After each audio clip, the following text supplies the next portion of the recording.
I'm starting the meeting, calling the meeting in order of the Finance Facilities Committee. This is a special meeting, February 10th, about 5 o'clock or so. So we're to review the December 3rd, 2024 meeting minutes, attachment number 1. Is it any comments? No comments.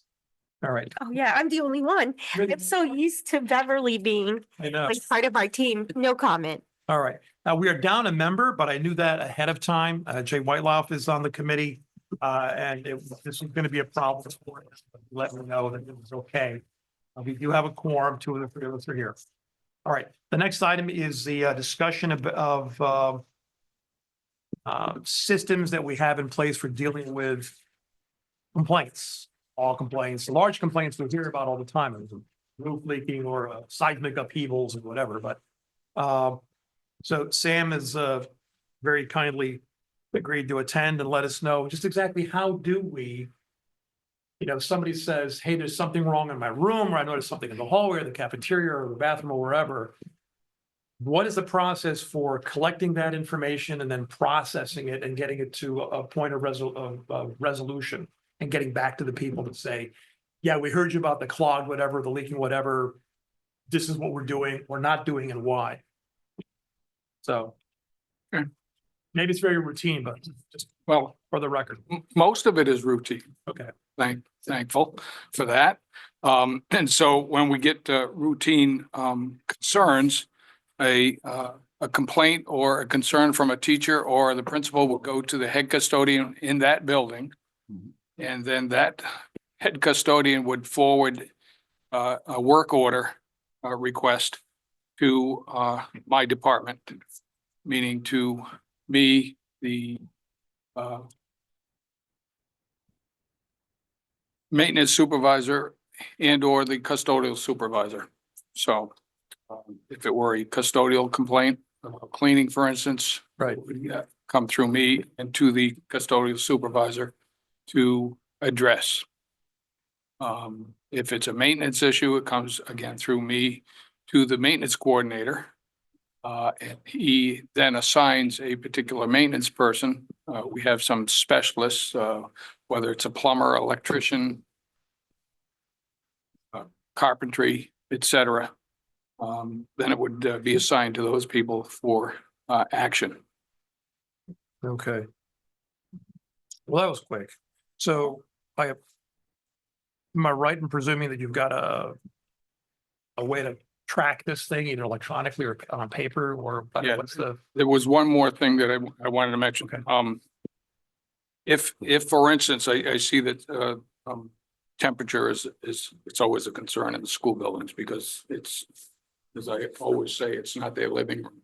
Yeah. Bigger buildings, much more difficult to control the temperatures throughout. But if it's a temperature problem, whether it's heat or air conditioning in the warmer weather, that should go to the head custodian immediately, and he is to make a phone call to either myself or the maintenance coordinator so that we can get somebody on that in a more timely fashion.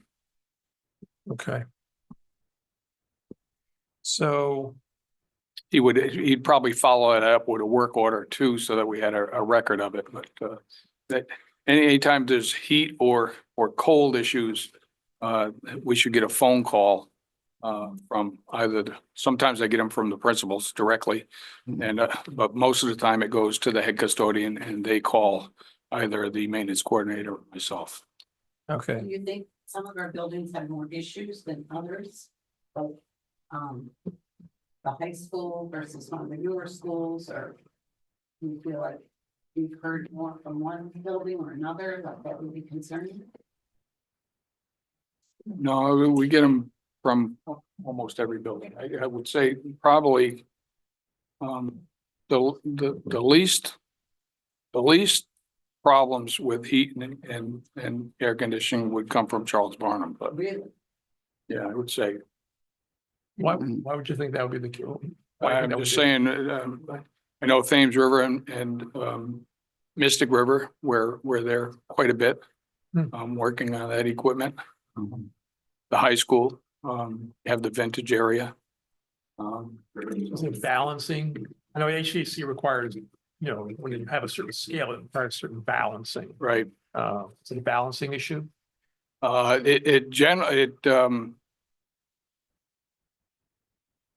Most of the problems revolve around a valve somewhere that is stuck or worn out or Okay. closed or too far open and allowing too much heat into the room, that sort of thing. I mean, I know it's possible in even in new buildings, especially when you have all kinds of systems, not just, open the window.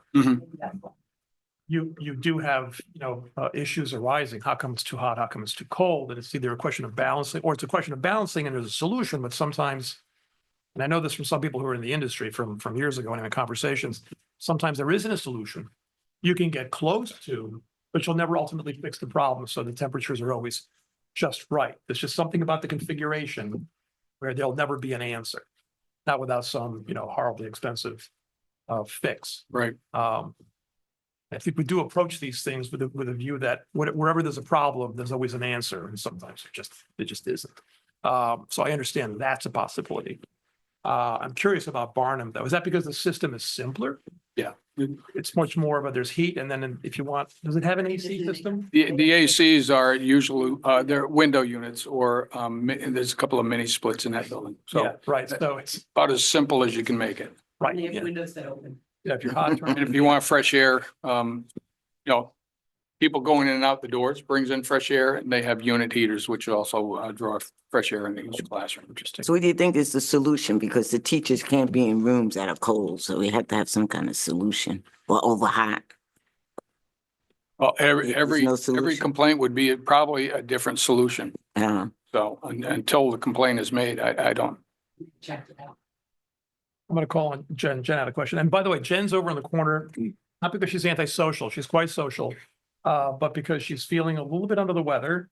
And she's decided to spare us any possible infection. So Jen. Yes. I have actually 3 questions in regard to your maintenance log. What is the normal turnaround time of closing like a work order that's been placed?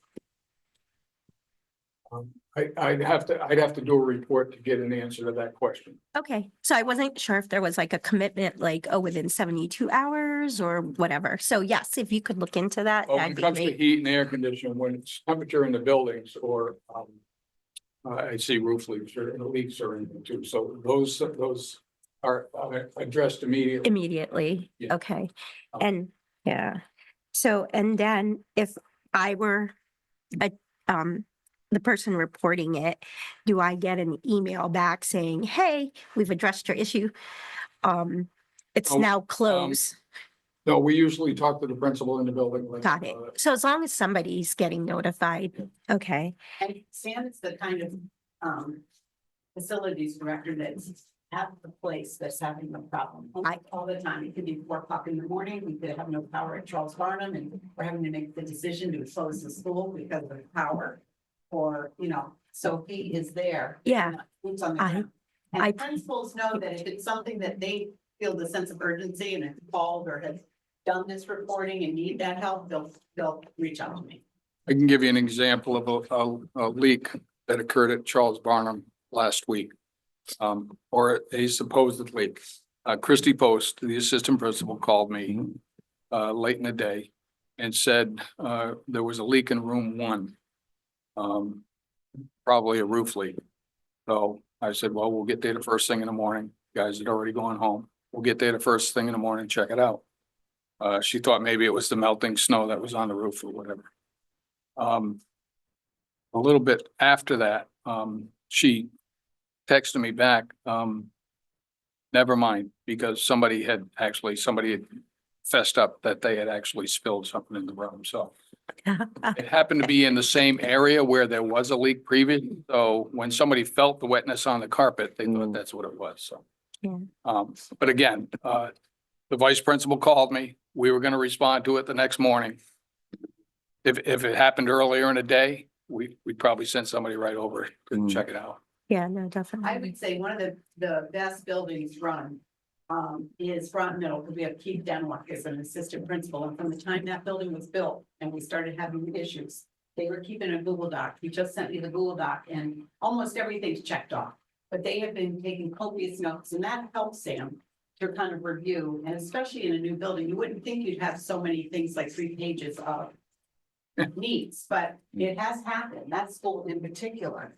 But they have been really on top of things, administration in the building, because in the building is where the action's happening, and so they're the first to know, and they need to then, let us know. Is your mic open? Susan's. Mine isn't. Sorry. Susan's is. So, and then, going with that, I guess it will go to you looking at to see what the turnaround time is. I wasn't sure if there was commitment. I don't know if there's a report that's provided to Susan saying that these are the work orders that have been open from 0 to 30 days, 30 to 60 days, 60 to 90 and 90 plus. No, that could probably be produced. However, I'd have to talk to Dr. Kennedy. He's probably listening somewhere. Yeah, probably. He was just. We in used to here. have a program called School Dude, and it would produce all these and we could get reports out of that. Mhm. However, it got to be really expensive. Okay, Dr. Kennedy put a program together now, so it's in-house, so that we get these work orders through an in-house program that they developed. oh, good. With our IT department. Yeah. Do you have any chronic problems, things that you just can't solve with ordinarily custodial or maintenance? They're just things that have to be, they may be verging on capital items. Like aging windows or something like that. Well, that would be, if we were gonna look at something like that, would be possibly parts of Fitch High School, Mhm. the vintage area of Fitch High School, and or Charles Barnum School. Right. Do we still have any asbestos based, not the tiles themselves maybe, but the adhesives? Do we have any of those? We have no, as far as I'm aware of, and I've been in all the buildings, we have no asbestos containing materials that are in the spaces that we occupy. Right. It could be, for instance, this classroom used to have a sink in it. It was probably over in that corner. So there may be pipes in the wall there that may be wrapped with Wrapped, yeah. asbestos Right. wrapping. But they wouldn't Same be mic. exposed in the air, it would be behind the wall. That's right, yeah. So, yeah, there isn't anything in an open space or in one of our workspaces that I'm aware of. Yeah. So I guess this is more in line with Susan rather than you, Sam, is like, how do you go about determining what to put for CIP for, similar to what Dean asked, like general maintenance, so that the schools, regardless of which school, is always kept up to date? Because I'll bring up an issue later. Issues, right? Huh? So we had 3 new schools built and they've all had issues. Yeah. So like Sam was saying, Charles Barnum seemed to have less that have come through. Mhm. But, I'd have to sit down with the principal if there was really a need or if he felt that way and, and bring Sam in to discuss it. I mean, there is supposed to be a new roof that's going on, Charles Barnum. Yeah. And we're getting that in. Did you talk to Ray today about that? Getting that form filled out at the end? It didn't make it in time, so it's gonna go in next month. Okay. Yeah. That was something. Yeah. No, I'm actually concerned because I just, as the superintendent, directing what needs to be maintained and fixed, right? Sam can only make recommendations, but the ultimate call, lies with you, what goes forward in the CIP, Collaborate. or you guys do collaborate, whatever. I do have to say, there was a restroom facility that we saw when we visited Fitch is not only utilized by the students, but is utilized by the public. So it's very close to the auditorium Right, exactly. and Men's or women's? men's. There's no doors on like the toilet section. And the stalls have no doors stalls. on them, Everyone deserves privacy. right? Our students deserve better. I don't know how long it's been that way. That's why I was asking like how CIP is determined. And yes, it's nice to have certain things, but this is something Fitch represents in my mind, Groton. And when people come from other places or even within Groton and they go to our auditorium and say they happen to slip by and actually use the facilities that are right across from the cafeteria instead of our nice ones, I'm embarrassed. I totally am embarrassed. It was very embarrassing. It's embarrassing The for, bathroom should be shut down, really. so Yeah, I can tell you that since I've been here, in the 10 years I've been here, those doors have been replaced in those lavatories at least 3 different times. And How do they? they rip them off. It's just, it's unbelievable. They just rip them right down. So, I don't know where we are with that. I'll have to talk to Billy, my door guy, about those doors. He was trying to figure something out on. Now, there are doors in the girls' room because I've used the facility in the ladies' room. I know, but young men deserve privacy too. too. Young men deserve privacy. I agree with that. Yeah. No, I know you do. That's why I was asking, you Maybe know, just close the bathroom down until you get doors in until we there. get doors or something. Is that, It's embarrassing. Well- When was the last time doors were on there? I don't know. I'd have to check with Billy Yeah. and see when. So was it a case of, okay, the doors? It's been a while, I could The tell you. doors keep getting ripped off and it's finally, you know what, until we can install doors for the stalls that we know are gonna stay on, that, you know, the mischievous people won't rip them off, but we're gonna leave these things open. That sounds like that may have been, until you find a permanent solution, the doors are off. Well, But the staff said that they tell the boys to go to a different bathroom. but now don't we have, and I don't know if it's in the same as Fitch, I know it's in Groton Middle. We have the ability to track who went to the restroom facilities, right? yep, you do. So if we have a door and it got broken the next day, we can tell who sort of went in there. Is that fair for the most part? I mean, granted, somebody, Better system. Certainly, there's no videos in a bathroom. no, of course not. I wouldn't, We yeah. have we have the vape detectors. Right. And it does pick up noise, and then between that and seeing, you know, who's got the permission to go use the lab and where they're headed, Mhm. that can actually support that. But I agree that there needs to be doors on there. That's Um, after the fact though, too. Now you've got some, suppose you caught somebody red-handed. Great, so you know, Johnny's the one that ripped the door off. Now what? Okay, Johnny, you owe us a door, or your parents owe us a door. Then what? Like chasing after lunch money, basically. Yeah. Suspension, I guess. Rather the door not be ripped off to begin with. We, Yeah. on many occasions, we do get an invoice and send it to the principal of the school, but most often Yeah, it doesn't get paid. Yeah, so. I guess the goal would suspension. be ultimately to have non-removable doors, but. I know, I mean, I've lived my whole life. Every time you go to, you know, any sort of a school restroom especially, very young people are gonna be. They're gonna be looking for ways to damage things. They're either gonna write, scratch, pull things off. I've never seen the door pulled off, but I've seen dings and things. It wasn't just one. Yeah. All of them. Yeah, It I know. was, All of them? And I even, think Dean, I so, hear what yeah. you're saying, but even so, Yeah, the no. fact is, we need doors on those bathrooms. I hear what you're saying, Oh, I'm not. but we need doors on those I'm bathrooms. just saying this- You almost sound like you are, though. I am not. I'm saying it's a fact of life, like rain. Yeah, but Sam, who's our? fact of life, but Billy it's a high school. yeah, especially, not that I'm saying it would be bad if it were like down in the, you know, old wing that nobody goes to and it would be okay.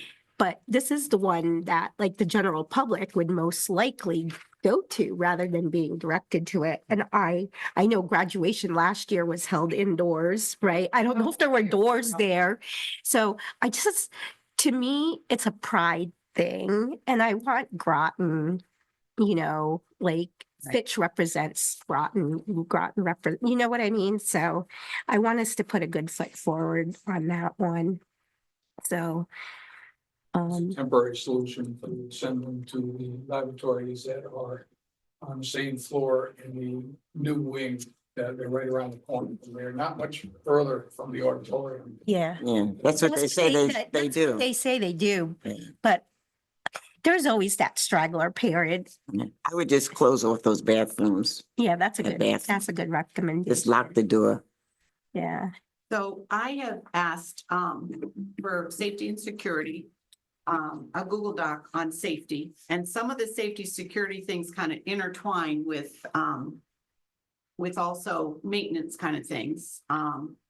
So I have, a list, that I've gathered from each of the schools so that you can see, and Sam and I have actually gone over some of these things, and I don't know if they've been repaired yet, but these are things that, we have been, looking into. So like the trespassing signs, and I think those signs came in, and, classroom windows numbered with exterior. I think this is all not maintenance, this is safety, so I've got them mixed up. Oh, yeah, they Yeah, did they mention that mentioned at Northeast Academy. Yeah. If you could number the windows on the outside. Yeah, that came from like our police. Yeah, that came from the police. Outside and inside or just outside? They want them on the outside. Outside. When they come, they'll know what room they're looking in. And not only Northeast Academy, they want them in all the Who schools. would tell them? This- Hmm. If I'm on the inside and I want to. And I'll give you Tell something, window. a copy number 3 too, or Sam. whatever, When I have to know which window it was. What? How would? No, it's gonna have the classroom number on the window. Oh, I see what you're saying. Okay, I thought Yeah. you meant like, Yeah. Plus, I guess with their new devices, they know like what room right. is what. And these print Thank you. these Google Docs, so they can fill them in whenever there's an issue that, they feel like needs to be resolved. I call it a priority list. And most of these things Sam and I have talked about, and some may be already checked off. Mhm. Sam, another thing they asked about at Northeast Academy, because they were having a lockdown. On the outside, like Jen and I came up to the school when they were having the lockdown, and somebody else came too. And so they wanted like flashing lights to let like somebody like Jen and I know there's something going on in the school. Do not approach. Because if there was I don't know, A an true intruder emergency. in the school and we were approaching and they ran out, we could get hurt. So they said in other schools, they do have that, some kind of signal to let approaching people know there's something going on in the school, do not approach. Do I have that right, Jen? Yes. And Sam, like like my correlation to it was like in colleges, like they have those blue lights with the phones. This ours, whatever we recommend may not necessarily have the phone, but it's the blue light signaling that there's something going on. Do we have the blue light? I sent you this. During the cafeterias. You didn't get it. But not outside. Were they in the new? No, they're not outside. Yeah. They're not, We have the same problem because our maintenance guys are stationed here and they Yeah. go out to work. And they've gone to a school and of course they have a key or a badge. They walk right in Mhm. and they find out there's a lockdown or something going on. yeah. So that's something, maybe that's like a CIP that we do for all of the schools, Yeah. or something. Northeast did hear from the police who was in charge and kind of gave them rave reviews for the way that was all handled. But I said, that's the model that we're using in all the schools now. So the police come in during the lockdown Mhm. and kind of monitor it, Mhm. give advice where advice is needed, give accolades where that's also. And I think that's again, a partnership that needs to continue so that we can get better at this. So, I'm sorry that this is turning into a Northeast, but it's just happened to be the place where Beverly and I just went on Friday. And I don't know, so like, where they have the fences with the playgrounds? So that is part of their route in case there's an emergency. And they were mentioning that some of the bushes are prickly. So I don't know what we can do to help. Oh, it is on the list. Yeah. Outside guy is getting the brush cut down so that they can install the new scoreboard at the high school. And once that's done, then they'll be working on doing Okay, is this the baseball one? What's that? Is this the baseball scoreboard? Yes, Okay, they need to get the equipment all the way in there. They go around the back of the dugout, all the brush that's coming from the mm-hmm, farm is hanging over the edge, so they Okay. gotta get that, or they won't drive their trucks in. Sam? The other thing, can I just mention this out loud that someone had noticed, I think maybe it was Jay. So it got on our frequently asked questions about maybe it was even John Burke, that we have fewer maintenance and custodial staff. And I know that through the ARPS, we had several of them there during the time when we had to keep things super clean, but we still have to keep it super clean. And so we lost many of our part-time guys, right? And ladies. And then there was maintenance. I think we're down, and you can speak to that. But I think there was one of the maintenance people that we did not hire back. I don't know if it was hard to find if it was that plumber or we outsourced it or what it is, but you can speak to that. Yeah, we're down 3 maintenance people from what we had previously. One of them is the building management, heat and air conditioning, a person who controls that. So we have other people that are monitoring that, taking care of that presently, but mm-hmm. that takes them away from The our regular, machinist from his regular work. Mhm. So it's shared between our machinist, our plumber, and the third person, always one of our electricians, so. And so we lost a general maintenance person, that we didn't replace. That was the one who crashed his truck last year. So we didn't replace that one, but we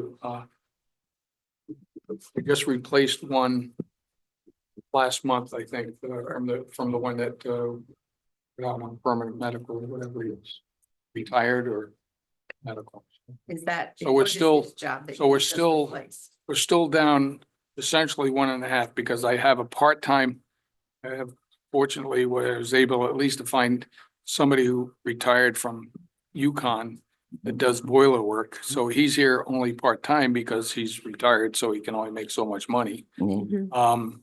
But he's excellent and knows what he's doing. So That's good. we're short half of a boiler tech and also the HVAC building management person. So that one's been. I had a discussion with Andy Kidd the other day and he said, he's gonna probably bring up something about, he's probably listening to, something, probably gonna think about considering offering bonuses to get somebody in here because on the outside, they're paying $50 to $60 for the same type of work that person would be doing here. So somehow, you gotta let them know what's so good about working here. Well, and we're getting ready to go into negotiations soon too. So it might be something we might want to consider at some point, but we've had that one the whole school year. I'm trying to remember when he left. So we've got, The exact month, but it's been months and months. so we've got personnel, we've got supplies. Sounds like we're down on personnel. I mean, is it? If we had more people, would we respond? I mean, if there's any delay, I should put it this way, if there's any delay in responding to maintenance or custodial issues, is it because we're down people? Or we don't have money for something else or soap, or whatever it is that, Custodial, we went back to pre-COVID numbers. So Okay. anybody who was here for COVID is gone. Well, that was that ARPS going like. So we went back to the pre-COVID numbers there. So okay, we should be good there, although absenteeism and or there may be a couple of part-time spots that I think need to be hired, but other than that, relatively good shape, but always looking. that represent a substantial, having a substantial effect on your ability to respond to custodial complaints? Or you just rather? would you rather- no, it'd be nice no. to have a couple of extra people. Well, the complaints would come during the daytime usually, and those people, we have our staff. They're fully staffed during the daytime. So it would be night cleaners essentially that we're short on. Okay. And on maintenance, yeah, we talked about we down a couple of people, 1.5 people on maintenance, you said Roughly, yeah. altogether? 1.5 full times, yeah. And it's a critical area. It's, hard to find people. I Right, was at a conference about a month ago. I'm talking to some HVAC suppliers, asked them if they know of anybody, so good luck. and being down the way you say you're down, does that substantially affect your ability to keep up with maintenance items? Yeah, I would say that Okay. position probably does. It The slows us HVAC. down. Yeah, it slows us down. But we still have it in the budget.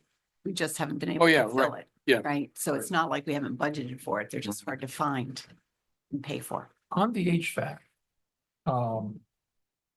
do we have any issues when? Because I know this happens very often because you switch over from heat to air conditioning to heat, or maybe there's a twilight period where the night of one of the systems is running. But usually there's sort of like an initial period when the system first gets up and running, where the air quality isn't the same air quality you're gonna get when the system's fully up and running. So has anybody reported problems to you about but smells funny in here? Last year when the AC started up, we had some complaints. Okay, So I know that we're planning on actually running it during April vacation this year That- while everybody's out of the building. Yeah. So that we kind of air it out right. ahead of time. So I think we talked about this once before, that our ducts, right? Mhm. Need to be cleaned once in a while. Yep. That's on a schedule of some sort? Yep. Is that what would affect the startup, or that's gonna happen no matter how clean your ducts are?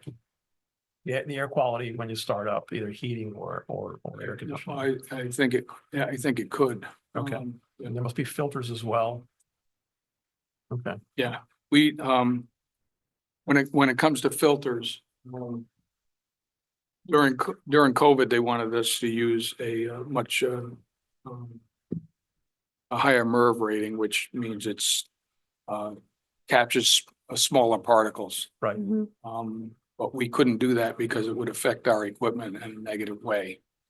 You don't have the horsepower to Right. actually force the air through this. But we were able to go to, so they were talking MERV 13. We were able to go to MERV 11, which is not quite, which was better than the 8s that we were using previously, but not as good as the 13. But we've continued to use those, the higher efficiency filters. And the other thing we did was we used to change the filters twice a year. Now we're doing it 3 times a year, Okay. which is added cost, but again, we found that we do them just before school starts. We do them at Thanksgiving break, and then we do it for spring break. So, okay, so, the fact that you've got the equipment trying to push the same amount of air through smaller openings, does that allow for example, the development of critters downstream? Because you're not flushing the system the way you would with something with bigger openings, so that maybe the ducts require cleaning more often with, the lower airflow. I'm just thinking of scenarios. Yeah. I But- don't really have an answer to that. Yeah. Certainly worth, a discussion with one of the duct cleaning people. The last school that we did was, Polnaski, on the schedule, and the duct cleaning company thought that, we could have gone a couple more years before doing it. I see. What? Really? So That was not dirty at But- all? that was from the guys who were doing the job. Hmm. But either way, So is this? We have to, number one, make sure that it's, good air. And secondly, you want to make people, you want people to have confidence that you're doing it too, so. Is there any thought given to starting the systems up like a Friday afternoon and letting them air out over the weekend or something, or? In other words, I don't know when the systems are, when you first start up an AC system, you put up the heating system, when is that done? When do you blow through the? Yeah, we want to do it when nobody's in the building, that's for sure, so. Okay. So you're saying April break is when the air conditionings will start up? That's our plan, is to run them. Hopefully it's warm enough out. Right, to justify running them. Jen, any questions?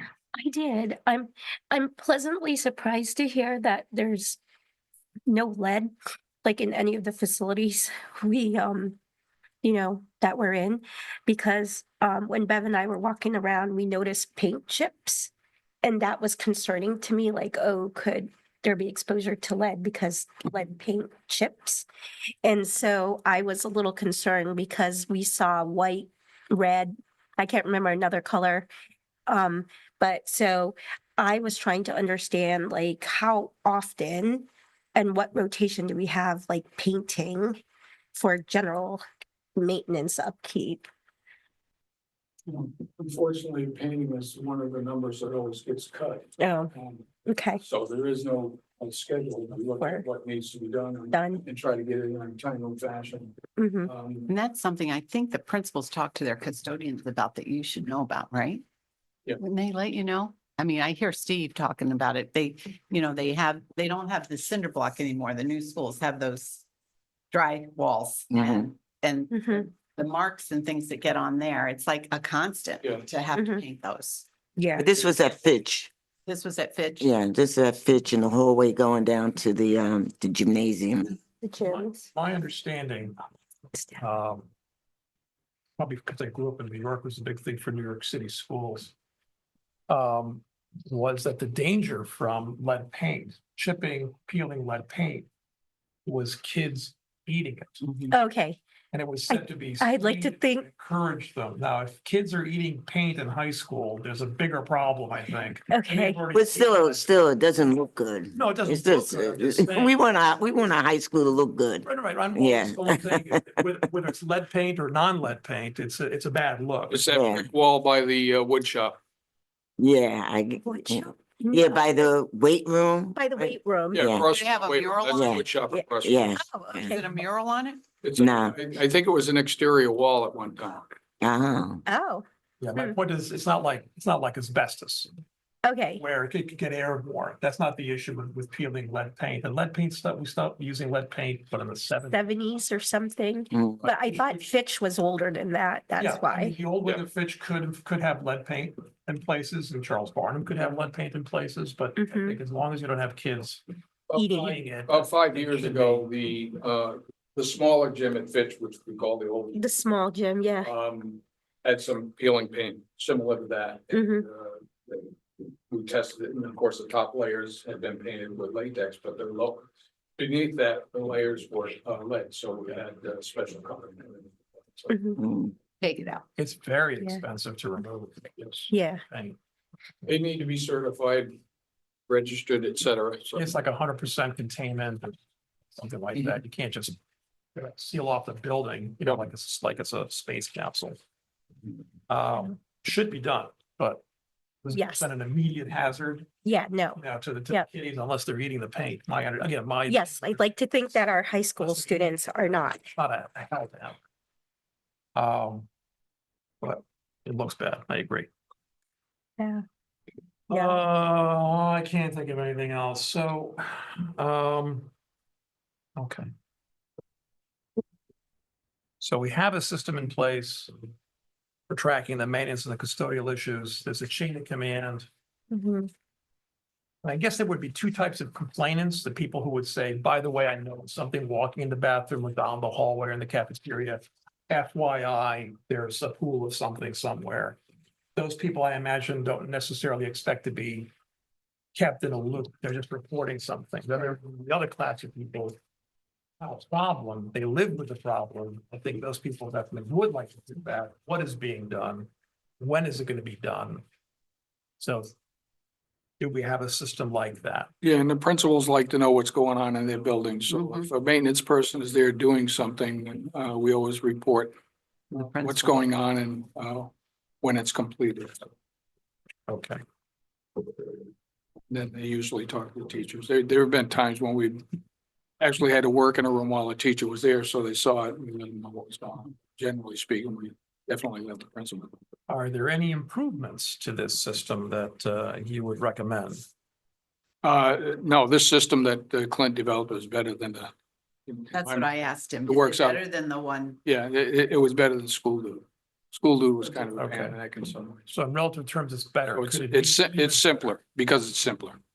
Well, it's simpler and I think it's got that human connection. So you've got the principal hearing from the head custodian or the teacher and talking to the head custodian, and then it gets directly sent to Sam on this Google Doc or whatever, was put together. Okay, And if they're still waiting, they'll either call Sam themselves or they'll call me to call Sam. And, we try to get a time frame when that's gonna happen.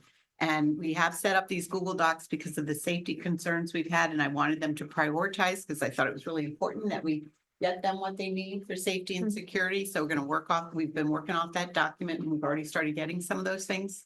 And then some of the facilities things, because some of them would require, like Chris wants a couple walls at CK. She wants a wall built in her main office and then a wall between the two music rooms. And that is gonna, be something that's a little more expensive. It would require, and I think you've already had an architect go in there to see how to do that, but that's like a summer project. So some things that can be held off and done in the summer. We have to do that. We can't do everything just like that, especially if there's kids in the building and you have to do a big project. Mhm. So they understand that. I mean, I think she had probably said they had a playground set that she'd wanted to get up, and we talked it through. I talked to Sam, and the next summer she had a playground. So, Yeah. we work things out. well, the safety items, that makes me think of this question now, which is you've got a crew of people between the custodians and even outside contractors. I don't know how much is done in-house and how much is farmed out. Is it the case that you prioritize? There may be 100 complaints, but if 50 of them are safety related, those are the ones you tend to first, regardless of how aging the other 50 non-safety concerns are. Is that? Yeah, our maintenance coordinator sits down with the work leader every morning and goes through them to determine what they're gonna do that day. Right. And depending upon what's popped up, they look at the list of things that they already have on the list to see what can be done and what's come in, and they determine what can be done and how soon it can be done. So if everything was So- of the same value, for example, and you had 100 items, you would typically just run through, take care of the older ones first and run to the younger end of the list. But because not all items have the same value, safety items have a higher value, you would wind up doing those first so that anyone who would complain about a non-safety item, it might seem to them as though, hey, I complained about this 2 months ago and it hasn't gotten fixed. Why? Would that be because you're working on the safety items or? Some people are really smart, and even though it may not be a safety issue, they always write, this is a safety issue. Oh, they've learned how to Safety game the system, you're saying. I see. Some people have. Okay, right. Well, all right. Any other questions, Ben? Doctor. Oh, yeah. If I may, I'm sorry to interrupt, but if we could have the room in 10 minutes to set up for the 6, I would appreciate it. Because you have to move around some tables. You didn't trust me. I trust. Thank you. Sorry to interrupt. Yeah, I think we're pretty much done here. So. Yeah. Any other questions, John? I just want to say, right, we went to Northeast and Fitch custodial wise, like that place is clean, right? So kudos. We mentioned, oh yeah, Northeast, sorry. Oh. We went before, we mentioned it, but we went again, random time. And so When I went into Northeast a few weeks ago, and Bill Harris is the head custodian. Did you meet Bill while you were there? no, Bill used to be at. I saw a custodian walking around. Then he was at Butler and so on and so forth. So he's been a long time. He's been around a long time. But I walked into that building a few weeks ago. I said, you are so lucky. What do you mean? I said, look at your building. You walk in this building and it's because they take care of it, but when you walk into a public space and the floors are shiny, Mhm. it's totally a different feeling than walking into Groton Middle School or these new schools with these luxury vinyl tiles on. Uh-huh. And I know I've had some complaints about cleaning. Those floors, we were sold a bill of goods on the luxury vinyl tire. I see. They're dull. They don't, they have grains in them, so the dirt catches in them. Kids go out in the gaga pit, they come in without stomping their feet off or whatever, and, you know, walk through these, on these floors. We spend more time trying to clean those floors than it would have been to strip and wax them once a year in the summer, or sometimes we do them twice. We do them in Christmas break too. And we had to buy special equipment for those floors? We did Yeah, have those. Yeah, but those could be used on any floor Oh, anyway, okay. so they could be used anywhere. Teachers said they were clean, but they don't look clean. They're clean sometimes, but they just don't look clean. The unfortunate part was, we built the Groton Middle School during COVID. The kids moved in before we built the other two schools. And if we had seen what was gonna happen to those floors with the kids going in and out of the building before we already agreed to do those floors in the other two, we could have done those with regular vinyl tiles that are shiny. Right, yeah, But got it. Well, all right, any other questions, Jen? No, Okay. no. Anything you want to add, Susan? No, just trying to stay on top of it, you know, and get the information and get it to Sam and support him too. So, you know, if we need to finish getting these hires made, we have to do that. Okay. Well, if there are no objections, Oh, motion to adjourn. second, nobody against it, no objections, we're adjourned. Now this, do you know?